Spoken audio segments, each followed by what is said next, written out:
எனது கடலெண்ணெய் கேன்சர் பேஷண்ட்ஸ்க்கான ஆமாங்க.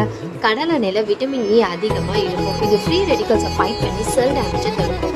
இதனால் கீமியோ தெரப்பி இல்லைனா ரேடியேஷன் தெரப்பி முடிச்சு ரெக்கவர் ஆகிற கேன்சர் பேஷண்ட்ஸ்க்கு இது சப்போர்ட்டாக இருக்கும்.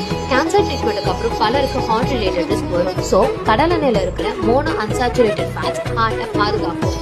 வீக் டைஜஷன் உள்ள கேன்சர் பேஷண்ட் சாப்பிட்டா சீக்கிரமாக டைஜஷன் ஆகும்.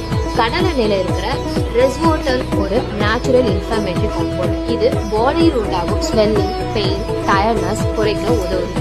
இம்பார்ட்டன்ட் டிப்ஸ் என்னன்னு பார்த்தீங்கன்னா, ஒரு நாளைக்கு 1-2 டீஸ்பூன் கேன்சர் பேஷண்ட்ஸ்க்கு போதும். மரச்சுக்கு அன்ரிஃபைன்ட் ஆயில் பயன்படுத்தணும். டாக்டர் கன்சல்டேஷனுக்கு அப்புறம் ரெகுலராக யூஸ் பண்ணணும். டீப் ஃப்ரை தயவு செஞ்சு அவாய்ட் பண்ணிடுங்க. ரீஃபண்ட் ஆயில் வனஸ்பதி கூட சேர்த்து சமைக்கக்கூடாது. ஸோ இந்த மாதிரி யூஸ்ஃபுல்லான டிப்ஸ் தெரிஞ்சுக்க நம்ம பேஜை ஃபாலோ பண்ணிட்டு போங்க. தேங்க்யூ.